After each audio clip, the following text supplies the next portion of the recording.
Hey INFPs, in today's video, I want to introduce you to the idea of being self-employed, being your own entrepreneur, being your own boss as an INFP. Can INFPs really manage having a job that is their own? Can they be their own managers? Do they really have the skills for that? Are they not lacking the judging, the thinking, the sensing necessary to be self-managing and self-organized and successful, right? Whenever you're an INFP and you go watch business motivational videos, how to start a business, you'll hear all this advice. It will be like, you have to constantly chase leads. You have to sell. You have to be outgoing. You have to talk to everyone. You have to, work 100%, 24/7. Every minute, you have to just give yourself, be productive all the time. I have to do this. You have to be very goal-oriented. You have to choose one thing and then go 100% for it. But remember, this is the business advice given to you by perhaps an ESTJ or an ENTJ. It's not the business advice meant specifically for an INFP, and it can make you feel like you will never be able to handle having your own business. You don't have the skills. You don't have the drive necessary to do this as an INFP. But what I'm going to show you in this video is that you do have the way, and there is an INFP way to do business. So what is that way? Well, let me introduce you to something I call patchwork economics. Now, I didn't come up with this term. I learned it from an INFP. So what is patchwork economics? Well, the first thing is patchwork economics is realizing you don't have to find one thing that you devote yourself to 100% of the time. And here, what many INFPs get stuck on is this, I'd like to start my own art business and sell my own art, but I don't think I could make a full-time income doing that. No, you could probably not. It would be very difficult. It might take a long time to really become profitable doing something like that. But you can sustain having a business or a side income doing art. And here, this is patchwork economics. Essentially, patchwork economics is not just selling one thing, but selling many things, starting many different websites, different services, allowing yourself to be diverse, to be a polymath creator and businessman, right? So essentially here, art can make out a percentage of your income and your earnings. Art can be something you do and sell, but it doesn't have to be the only thing that you do and sell. You might also want to go into coaching, and you might want to offer coaching services, or you might want to go into starting and making videos, or you might want to do a part of your work in music or creating music. And you might want to make a part of it gardening services, selling flowers or growing food and selling that, in your neighborhood, right? Or web development, making websites, right? So here, what you really think about is what skills do I have? What services could I offer? What could be interesting to do in a business? And what you realize is you don't have to find one thing that works.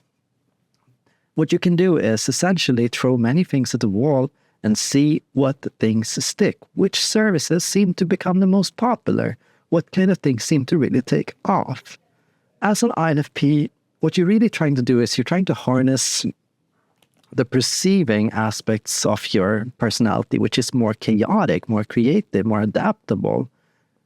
Perceiving deals with requests from the outer world. What are things that I see that other people ask for, but that doesn't exist yet? Here, you can go on social media, on Instagram, on TikTok, or Facebook, and you can look at the questions people ask. Where can I find this? How can I do that? How can I get over this? How can I deal with that? And you can, as an INFP, think, hey, I could start a service to help them with that. I could do something to make that better. Essentially perceiving is adaptable. It responds to needs around you. So ask yourself, what are the things people around me need, and how can I respond to and create that for other people? The other aspects of your personality you might want to consider is your introversion. So here, how can I be an introverted entrepreneur? Entrepreneurship is often associated with cold calling, going out, talking to people, putting yourself out there, being on big stages, going to conferences, doing this extroverted work. But as an INFP, you don't really have to go that approach. You can use social media, and you can use other ways to connect with other people. And you can do so in an introverted way by focusing on your own ethos, your own personality, your own experiences.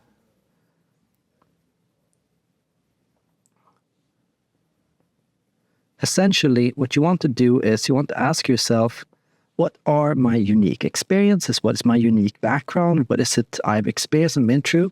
And how can I connect with other people who have been through similar things or have similar problems? And how can I help other people using my personal background, my unique knowledge, my unique perspective as an introvert? That's how you do sales as an introvert. You're not going out to people and having conversations and, yeah, I totally get you. I totally relate. You're first doing it more in a monologuing sense by just putting your own experiences out there into the world for other people to hear and listen to, relate to, and connect with. And by doing that, you're connecting with people the introverted way. The other aspect is the intuitive aspect, the novelty, the creativity. A lot of the time, intuitives find it hard to stick to one thing forever. They like to change around and stick around with things. But if you choose one idea only and only focus on that, you'll find that you become pigeonholed into a place that you might not like and a set of services that you might not enjoy. So as an intuitive, you have to make room for constant curiosity, research, and learning. Allow yourself to set aside time in your business for research and curiosity and learning by constantly picking up new books, listening to new podcasts, and learning about different approaches. Allow yourself to innovate and to stay ahead by constantly adding on new services or changing your services around to be better and better and better and better. Iterate on what you do. Find ways to do it differently constantly and allow yourself to be unique in the product that you offer. You don't have to sell what everyone else is selling. You don't have to do what other people are doing. Most business advice seems to harbor on this idea that you should stick to what other people are doing, but that product is already sold. That's already offered by somebody else. You have to find what it is that you can offer. And then you have to stay connected to your feeling. And this is absolutely essential. You have to be an emotional entrepreneur, not a logical or cold or detached entrepreneur. You don't have to compromise your own feelings or your own needs to be successful in business. Absolutely. Your success in your business long-term, your sustainability hinges on the fact that you can make business work for you by making it comfortable, enjoyable, and fulfilling for you. It can't be a source of constant stress, money woes, and fears and worries. It has to be aligned with your own feelings. And so you have to set aside time to really connect with why. Why am I doing business? How does it make me feel? And how do I want it to make me feel? And what is my relationship to my business? How does my business suit and serve and play a role in fulfilling my emotional needs and what I want and what's important to me? How does it align with my values as an individual? By knowing this, by understanding this, you can make it work for you as a self-employed INFP. And what's even better is you can inspire other people around you, because we drastically need a less toxic approach to work, which is much more fulfilling in the long term. I see so many entrepreneurs fail and give up because they made businesses that weren't really authentically true to them and what they needed.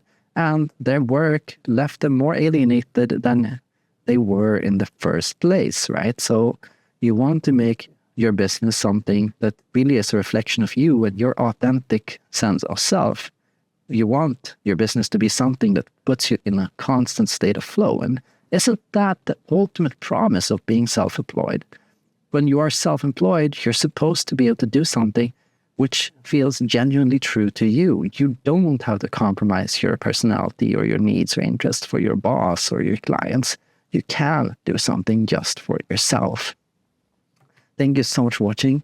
And don't forget to leave a like and subscribe. And if you want, check out patreon.com/Erik Thor, where I offer special videos on flow and on self-actualization and self-transcendence. See you there and see you in my next video.